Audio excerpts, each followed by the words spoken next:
Hello guys, pag-usapan lang natin ang breaking news. Ayon kasi sa balita, viral, Daniel Padilla inuulaan, mai-stress daw at magluluksa at magkakaroon ng anxiety. Wow, grabe ha. Kaya nga naman kasi balitang-balita na dahil mai-stress at magkakaroon ng anxiety, baka nga naman kasi si Catherine Bernardo ay pupuntaan niya ang isang Daniel Padilla at i-comfort niya. Wow, grabe ha. Talagang nakakatats naman ang bali-balita ngayon patungkol kay Daniel Padilla. Na alam niyo naman siguro, ayon sa balita, hindi daw magkakaroon ng pagmamahalan ang isang Daniel Padilla at Kyla Estrada dahil hindi daw magkakatuluyan. Na alam niyo naman siguro ang napapansin at nakikita ng karamihan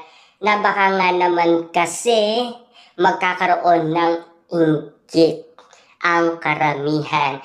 Baka nga naman kasi engaged na daw sina Daniel Padilla at Kyla Estrada. Yan kasi ang napapansin ng karamihan dahil sa nangyari sa Japan. Na alam niyo naman siguro, kahit anuman ang sabihin ng iba ay hindi pa rin naniniwala. Kahit na nakakatakot ang balita at nakakakilabot ang bawat kwento, at least nagkakaroon pa rin ng pagkakataon na maulaan ang isang Daniel Padilla at Kyla Estrada, lalong-lalo na ang isang Catherine Bernardo kung pupuntahan niya ang nasabing Daniel Padilla na matatamaan ng stress at anxiety. Ayon kasi sa balita, magluluksa ang isang Daniel Padilla sa malapit na kamag-anak at matanda daw ito.